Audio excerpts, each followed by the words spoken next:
What's going on, okay? What's going on, everybody? Okay, what's going on, everybody? Welcome back to another JUICEREACTS video. And no, I am not wearing the same clothes that I wore in yesterday's video. How dare you point that out? But today we're going to be reacting to the Exploring the CPS? Wow, that's a no.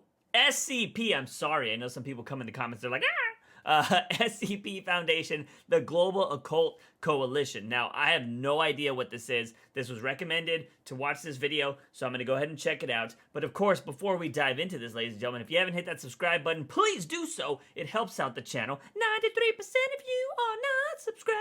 Anyways, we're going to jump into this video right now to learn more about what's going on in the universe that is SCP. Let's do it. The Global Occult Coalition. Oh.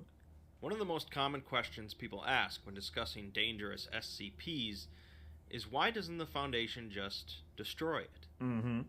In some cases, it certainly seems like a good question, as it's strange that the Foundation would go to such lengths to contain something so dangerous when they could just kill or destroy it. I agree. The answer varies depending on the SCP, such as the Foundation has tried and failed to destroy it, or more broadly, it's just not the Foundation's way to destroy SCPs, as they are focused on securing things. But what if there was a similar organization that didn't quite follow the same rules, and did want to destroy these dangerous anomalies? I'm interested. This organization would be called the Global Occult Coalition. The GOC is its own part of the SCP universe, and someone could quite easily enjoy the SCP universe without ever reading much about them.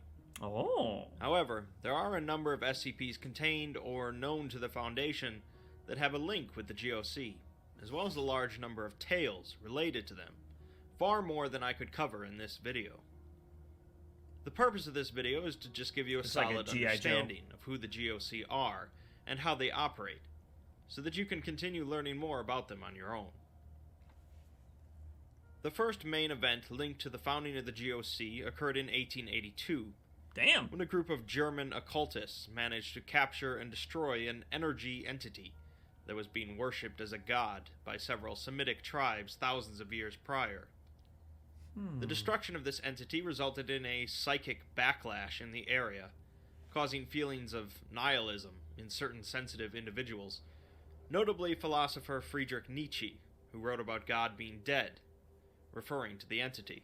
Ooh. This leftover energy was apparently going to be utilized by members of Nazi Germany during World War II to complete an occult ritual known as the Rite of Solomon.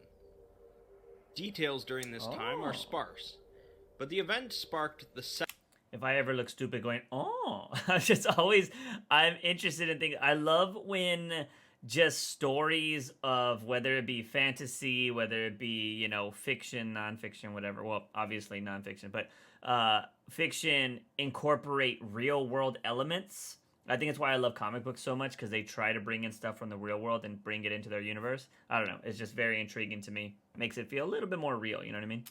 Seventh Occult War, although practically nothing is known about the prior 6, and afterwards led to the founding of the Global Occult Coalition, in order to prevent future similar events.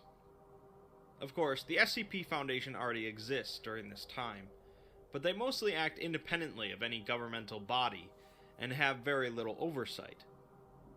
The Global Occult Coalition, on the other hand, grew out of a desire from the United Nations to have their own organization devoted to protecting the world from the paranormal. Since no single nation could be trusted with the secretive handling of anomalous objects and creatures, the GOC was formed from the cooperation of 108 different paranormal organizations, including the Bavarian Illuminati, the Knights Templar, and the United Church of Satan. What? These organizations work with the GOC to cover a broad field of the anomalous and paranormal, and the United Nations fund the organization, as long as there is a degree of oversight from them. The GOC's mission statement, then, covers 5 different goals. Primarily, their first and most important mission is to protect the human race from any threats outside of the norm. Secondly, is to conceal the knowledge of these threats from humanity to avoid panic and anarchy. Third, individual humans will be protected during the course of GOC operations, unless this mission interferes with the first two. Ooh. Fourth is the destruction of paranormal threats, as their existence goes against the first That three missions, looks and awesome. no unnecessary risk. Wait a minute. Is there a story? Because this looks massive, right? You would be like, how did something like that happen? Is there a story that there's a huge monster like this, and like World War I or World War II were actually just, how do you say, diversions or misdirections to fight stuff like this? They're like, oh, nobody's gonna believe that. But if we have a bunch of ships fighting each other, against this monster, people will believe we're at war. Oh, let me know if that's a thing, because I could easily see that if the whole world is working together to destroy these kind of big monsters or capture them or whatever, you would need a good alibi, and war is a perfect alibi to find out why are all these people dying in the ocean, why there's so much military, blah blah blah. I don't know, intriguing to me. Just thought. Risks will be taken to ensure their survival. Finally, the fifth mission is a nuclear education, bomb going off. as GOC make every effort to learn more about the paranormal, That's unless it awesome, goes though. against any of the earlier missions. It's pretty clear from these mission statements how much the GOC differ from the Foundation, but their logic and intent is sound. The GOC operates through three separate divisions: Physics, I feel like this would be a great game. and Ptolemy. The Physics Division handle the actual investigation and capture or elimination of paranormal threats. The Psych Division focuses on diplomacy and observation, and Ptolemy is the Support Division, handling logistics, management, and research into the paranormal. Speaking of games, sorry, I just have a lot of questions. We're not even halfway through this video. When it comes to games, right? Like, a lot of people have made fan-made games, and people, thank you to anybody that came by the live stream recently, by the way, wanting to see me play some of those SCP games. But if this is all fan-made, and like everybody's kind of doing things, if you adapt a game, like if somebody, let's just say Activision or, you know, anybody, Respawn, wanted to make an SCP game, who do they go to? Like, who owns SCP if it's all fan-made? Like, what happens? Very confused. Because, again, this would be an awesome game concept of where you are the global occult coalition and you're trying to capture these kind of things or destroy them. I think that'd be pretty fun. GOC operatives mostly utilize technology and weaponry that is readily available to militaries and other organizations, so that it wouldn't cause any concern if lost in the field. But they do occasionally use tech that comes from paranormal research to better aid in eliminating anomalous threats. Zombies. These advanced pieces of technology also include combat and infiltration suits that incorporate bullet-resistant nanofibers, augmented reality systems, cloaking devices, or even full-body exoskeletons. Nice. Field agents are fully prepared to tackle the various threats they might encounter, and are capable of taking down highly dangerous anomalies, such as those capable of regeneration, shape-shifting, or even bending reality. Ooh. Despite this preparation, however, capturing and eliminating anomalous entities is no easy feat, and GOC operatives are fully aware how likely their deaths are. Oof. So far, everything seems fairly logical. A well-funded, well-trained organization that have spent decades investigating and eliminating paranormal threats. So why doesn't the SCP Foundation adopt a similar methodology? Yeah. To answer that, we'll have to look at a few specific examples, when the GOC especially messed things up. Likely the most relevant example is SCP-1609, a pile of wood splinters, nails, and scraps of fabric, currently contained by the SCP Foundation. Originally, 1609 was a large chair carved in the form of a reclining woman that would detect when anyone in an unknown radius around it needed to sit down and didn't have a comfortable seat nearby. What? The chair would then teleport to them and remain there until someone else needed a seat. This was the extent of its anomalous properties, but the GOC managed to capture it and send it through a wood chipper, as a teleporting chair could easily risk breaking the mission of secrecy held by the GOC. Yeah, that's true.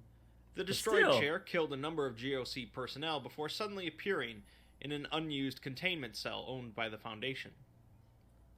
SCP-1609 They kill is people? now much more dangerous, and when reacting to specific stimuli, How? will become violent, Break their teleporting back? portions of itself into the lungs of those who have angered it. This quickly leads to death, at which point it will teleport back to its containment cell. Things that anger SCP-1609 include wearing clothing similar to the GOC uniform, usage of words or phrases utilized by GOC personnel, such as threat entity, the sound of a running motor, or anything overtly hostile to 1609 itself. Interesting. To counter this, the Foundation believes that 1609 prefers situations where it can be useful to humans, as it once did as a chair, and so they use the 1609 mass as mulch for a flower bed. Part of the containment procedures mention that anyone who visits the flower bed must remark on the beauty of the flowers and the quality of the mulch. The report for 1609 ends with a document from a Foundation doctor who explains that 1609 is a cautionary tale of the flaws inherent in the GOC's operating procedures. Yeah? He summarizes how it's a perfect example of why the Foundation contains rather than destroys, and says that when you... Why has nobody made a short of this? Like, I see a lot of people doing, like, Dollhouse and stuff like that, and I don't know if those are official SCPs. You guys can let me know in the comments. But I can only imagine how great this would be in a short. Like, a chair that teleports. Like, oh, if you had that exact chair that they used in this video, because that chair was creepy as fuck. Oh my god, you could make a creepy ass. Just go watch Jenna Barble's video where she turns herself into a chair. Chairs can be creepy. That would be amazing. When you destroy something, you can't go back on your mistake. He concludes by saying that this is why the Foundation is right. Oh and the man, GOC are wrong. That's in my brain now. I think it would be amazing. It'd be odd for a Foundation employee to Nobody say does it. differently. I'm gonna do it. SCP-2002 was a large spacefaring vessel consisting of a spherical hull and roughly 3,000 small pods attached to it. Analysis of the vessel seemed to show that it belonged to the Foundation, although the current SCP Foundation only had designs under development that were similar to the ship. The vessel had come from an unknown location, and apparently went through some sort of temporal anomaly, but was traveling at a constant 12.5 kilometers per second towards Earth. This information and other basic details were relayed to the GOC through a covert operative working for the SCP Foundation. The GOC were not sure why the Foundation had no containment procedures in place for this SCP, but they decided that if the vessel came within a certain distance of Earth, they were planning to terminate it themselves, to avoid an apocalyptic scenario should it collide with the planet. As the vessel passed by our moon, a weaponized satellite belonging to the GOC destroyed the vessel, leaving only partial fragments to hit the Earth. These fragments were recovered by the Foundation, who also found a large number of human remains among them. The remainder of the SCP documentation reveals information that the GOC did not possess, as the vessel came from the future, where an SCP caused the global population to become sterile. The SCP Foundation decided to send a number of uninfected embryos, along with some Foundation personnel, into outer space, where they would remain in stasis for 135 years before coming back to Earth to repopulate it once the plague was gone. Unfortunately, the ship passed through a temporal anomaly, causing it to travel back into the past and approach our current Earth. Ultimately, this anomaly caused their mission to fail, but this demonstrated that the GOC still operated with lethal decisions, without possessing all of the facts. SCP-1522 is perhaps another case of the GOC being unnecessarily cruel in their operations. 1522 were two sentient fishing trawlers, capable of autonomous movement and faster than normal speeds. They spent most of their time sending out modified sonar pings to play with whales, and the Foundation continually kept civilians away from them, mostly letting the ships do their own thing. The GOC, however, came in and launched harpoon missiles at one of the ships, quickly sinking it, The other ship tried to save it, but could not, and seemed to destroy itself afterwards. The Foundation eventually recovered the 2 sunken ships, finding 2 small, partially formed rowing boats in one of them. While it might seem cruel, it likely took a good deal of effort to keep information about these 2 anomalous ships concealed from the public, and destroying them does fit in with the GOC's mission statement. I don't want to be misleading with this summary, however, and so I want to make it clear that these SCP articles are all written by Foundation personnel, who are likely to share a certain bias against the GOC.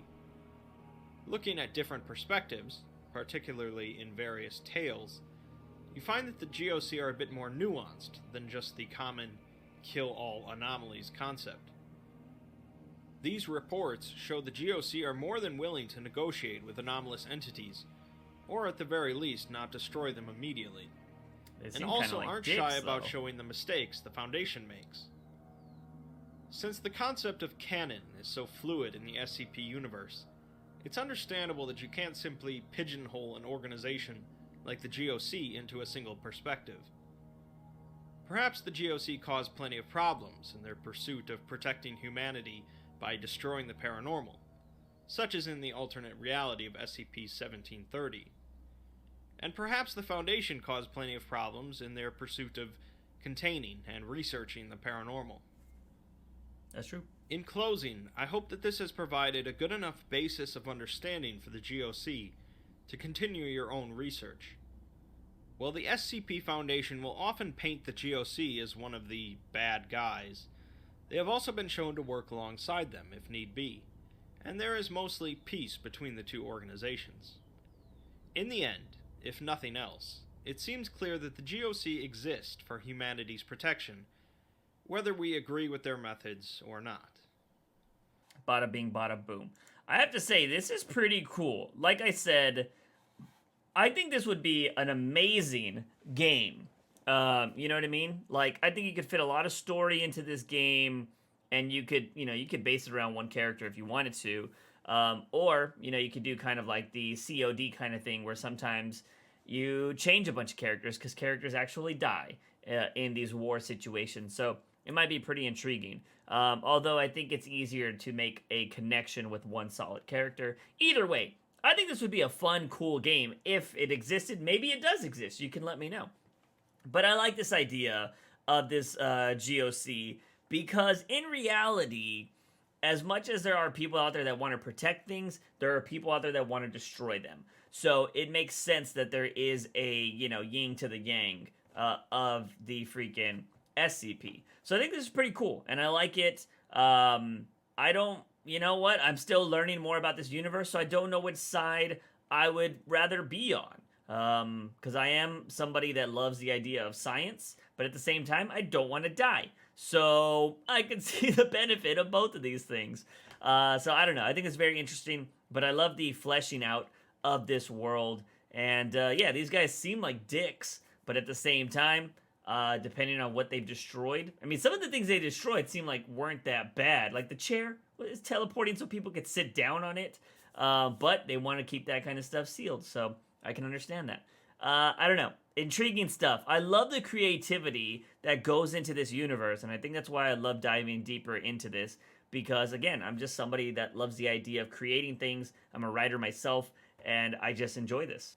But anyways, ladies and gentlemen, that is going to be it for today's video. Of course, if you have any more suggestions for me diving into the world of SCP, go ahead and leave those in the comment sections down below. And of course, if you haven't hit that subscribe button or given it a thumbs up, please do that. This video will love you for it. And of course, 93% of you are not subscribed. Also, I gotta say, shout out again to the people that came by the Twitch stream. Of course, I know you guys were waiting for me to play the SCP games. I will announce on one of the SCP videos when I will actually play the game, so you guys know the time and date. So I still gotta download a lot of them and when I want to play them, I will announce them on this video so you guys can actually come out and hang in the Twitch stream and watch me play those games, see a live reaction, and maybe I'll post it on this channel as well. And of course, lastly, if you want to see just some stupid content, which I've actually just been posting random stuff in the last few days, go check out my TikTok. It's fun, it's just cool, and if you want to talk, I'll talk to you in the comments on there too. And of course, I'll talk to you in the comments here as well. But anyways, ladies and gentlemen, I am your host, JUICEbox. Remember to wake up in the morning, ask yourself something.